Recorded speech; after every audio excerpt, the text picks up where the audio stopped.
ছেলেরা না মেয়েরা, মেলামেশার ইচ্ছা কাদের বেশি, জানিয়েছেন চাণক্য।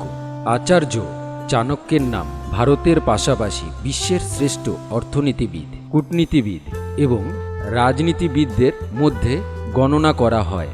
তার নীতি আজও খুব জনপ্রিয় এবং সমাজের মানুষকে পথ দেখাচ্ছেন। চাণক্য নীতি আজও সমান প্রাসঙ্গিক। এটি একজন মানুষকে সঠিক দিক নির্দেশনা দেয়। আচার্য চাণক্য তার নীতিতে নারী, পুরুষ, কর্মজীবন, বন্ধুত্ব, সম্পদ সম্পর্কিত বিষয় উল্লেখ করেছেন। কিন্তু একটি শ্লোকের মাধ্যমে আচার্য চাণক্য বলে দিয়েছেন যে 4টি গুণে মহিলারা পুরুষদের চেয়ে এগিয়ে। আচার্য চাণক্য বলেছেন যে নারীরা পুরুষদের চেয়ে দ্বিগুণ ক্ষুধার্ত বোধ করেন। নারীদের শরীরের গঠনের কারণে বেশি ক্যালোরির প্রয়োজন, তাই তাদের সবসময় পেট ভরে রাখাও উচিত। পুরুষদের তুলনায় নারীদের বুদ্ধিমত্তা পুরুষের চেয়ে বেশি।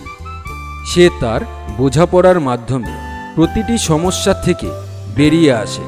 প্রায়শই লোকেরা বলেন যে পুরুষরা বেশি সাহসী হয়, কিন্তু আচার্য চাণক্য বলেছেন উল্টো কথা। তার মতে পুরুষদের তুলনায় নারীদের সাহস 6 গুণ বেশি। নারীরা কোনো অসুবিধাতে ভয় পায় না, মানসিক চাপ সহ্য করার মাধ্যমেও তারা এগিয়ে। আচার্য চাণক্য শ্লোকে যৌন অনুভূতির কথাও বলেছেন। তিনি বলেন পুরুষদের তুলনায় নারীদের যৌন আবেগ 8 গুণ বেশি। এর মানে হলো যে পুরুষদের ইচ্ছা মহিলাদের তুলনায় 8 গুণ কম। তাহলে বুঝতেই পারছেন, ছেলেরা না মেয়েরা, মেলামেশার ইচ্ছা কাদের বেশি। আজকে আমাদের এপিসোড এই অবধি।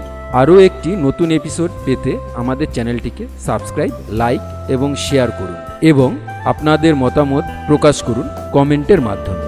ধন্যবাদ।